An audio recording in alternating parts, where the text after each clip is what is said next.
Good evening, everybody. Welcome back to the Mount Tammy Ridge channel. I'm out here in the garage using the bundling apparatus that I had built in the past couple videos, and I have brushed up on some subject matters related to bundle size, stretch wrap,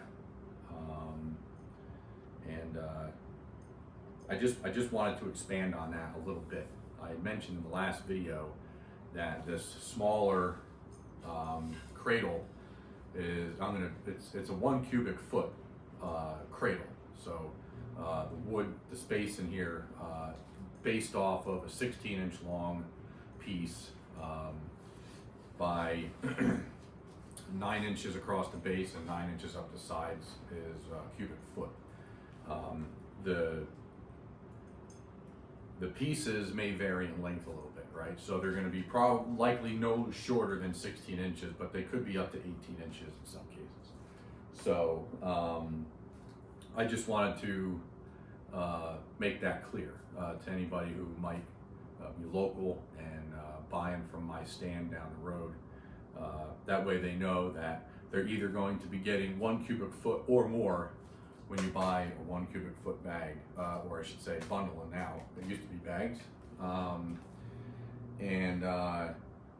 Yeah, I just wanted that to be out there and clear. Now, my bigger cradle that I built the day after I made this main stand and cradle, this one is technically going to be like 1.25 cubic feet, somewhere in there, like 1.25. 1.25, it's all one and the same, I suppose. So, this is 11 by 11 by 11. And again, these pieces are going to vary from 16-inch lengths and up to 18-inch at times. Not all the time, but just so anybody curious, if they go to buy wood at the stand, if sometimes they look like they're smaller than they usually are, if you pull out a tape and you measure the pieces, they're going to be no shorter than 16 inches or longer. So that way you guys don't feel like you're getting less for your money. Also the price, right? So for these 1 cubic foot bags, they're going to have bark on the pieces, and there's going to be anywhere between 8 and 10 pieces. It all depends on what size pieces I have to put in here, but it's always going to be 1 cubic foot or more of wood. So like I said, between 8 and 10 pieces will be the count where it averages out. So and with this bigger one, it's going to average anywhere between 12 and 14 pieces is usually what the big one will get in there. The price on the 1 cubic foot, I'm going to be charging $5 per bundle. Largely because, there's bark on it, you're going to have some crumbs and stuff falling off. So, if you come to pick it up and you're in the pickup truck, and you want to buy more bundles, you can buy, a bunch of $5 bundles and not have to worry about getting a mess in the trunk of your car or something. And you can just buy a bunch of the $5 bundles with bark on it. However, the bigger quantity, this is all going to have no bark. Anything that I build in this size is going to be no bark, okay? Unless, this stuff doesn't sell, then I might not, use this much. I might just sell these the way they are at the $5 a bundle, and I won't pay any attention to bark or no bark. But we're going to test this out, and we're going to see if people are okay with paying for 1 1/4 basically of a cubic foot of clean, no bark wood for the price of $10.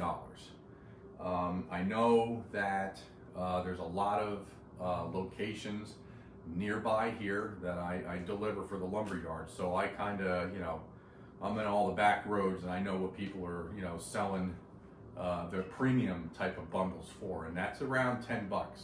And I believe the reason why they vary between $5 and $10 and really nowhere in between is because of the fact that the ATM spits out $20 bills, and it's really hard to to go to a back road firewood stand and make change. It's just not going to happen, right? I have thought about the Venmo concept, but my concern is that all of the transactions at that point will then become Venmo, and I don't want all of that revenue that would be generated by this to be tied up in a bank, mainly because sometimes I have to buy a quick repair part on the weekend, and if I have some cash, a guy at the hydraulic shop or wherever it may be, might be willing to be rousted out of bed if I can give him a cash tip or something like that. So so having cash for me is kind of a big deal, because when you're relying on local services to work for you, provide a service for you on a Sunday in a pinch, being able to tip them without having to be like, oh, I'll just put your tip on the credit card, it sucks, to be plain. It's nice to be able to tip somebody and make it worth their while. So that's really the whole thing in a nutshell. Also, I don't know if I mentioned it in the other video or not. When I stretch wrap these things, I'm trying to build up a little bit of an inventory, and my concern is that over time, and I know this because it does it in the bags too. You get those bags stuffed, they're tight, they're stuffed. You're thinking, yeah, customer's going to be super happy about that. And then, sometimes, for me, a lot of times, my bundles sell very slowly typically. So they'll sit for a long time, and that wood will continue to shrink.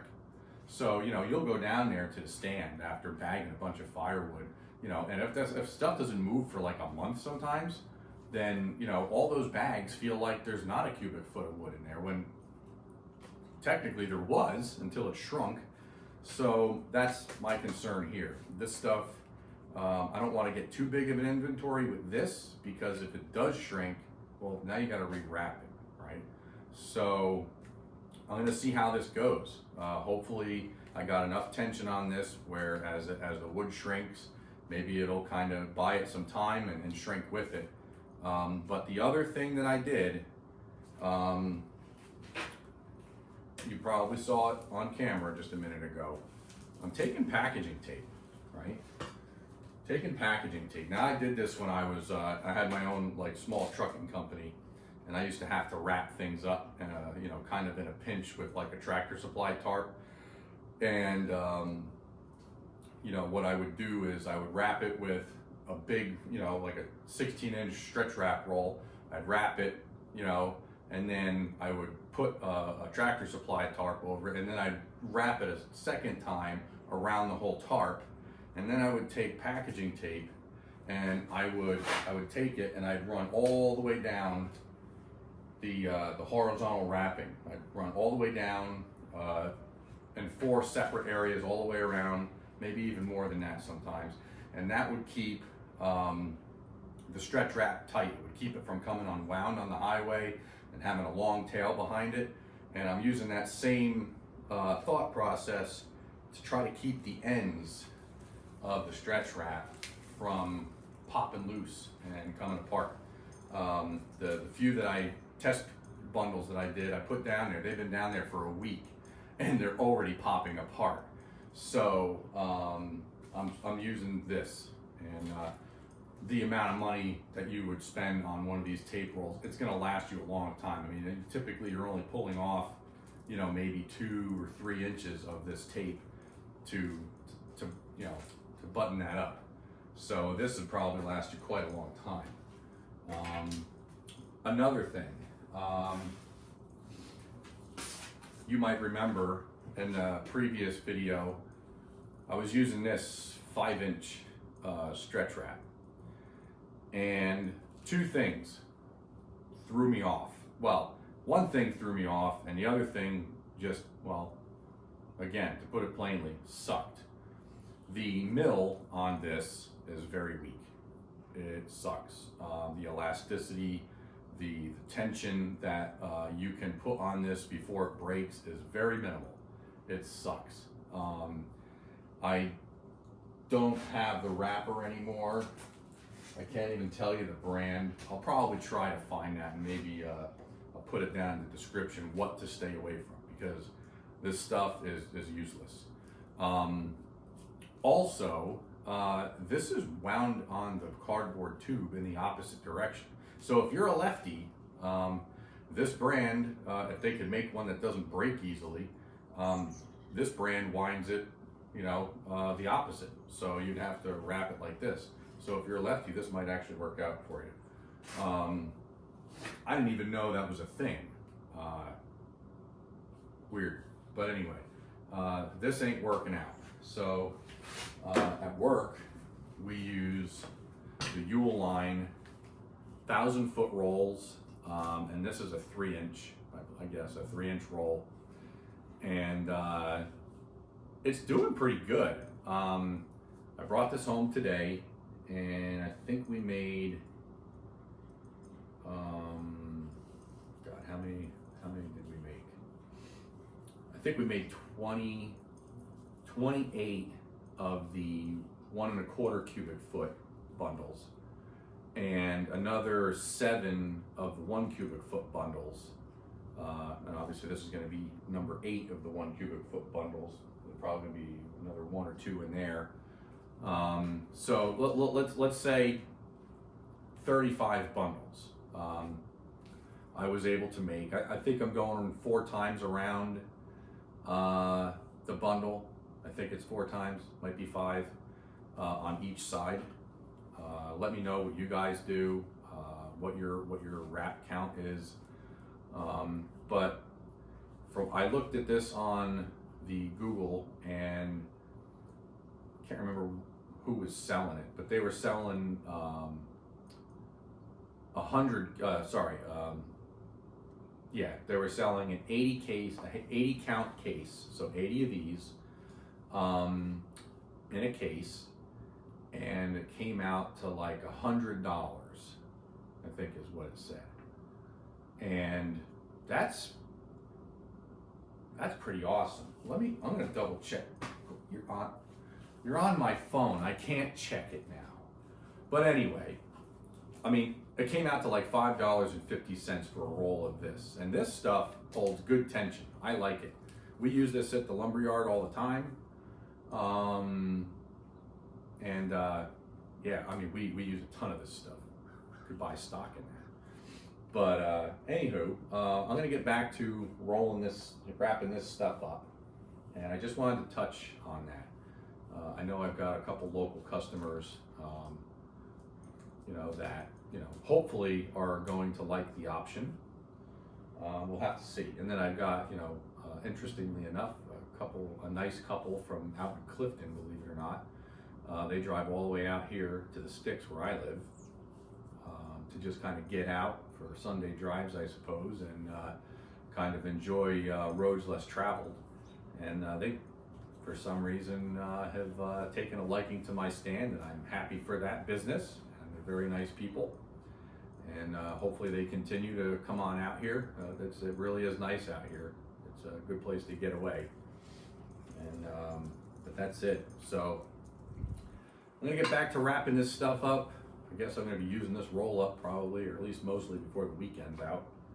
And I guess I'll catch you guys on the next video. So I'm gonna get back to work. Thanks for hanging out with me here on the Mount Tammany Ridge channel. If you could, hit that like button, subscribe, share with your friends. Take it easy.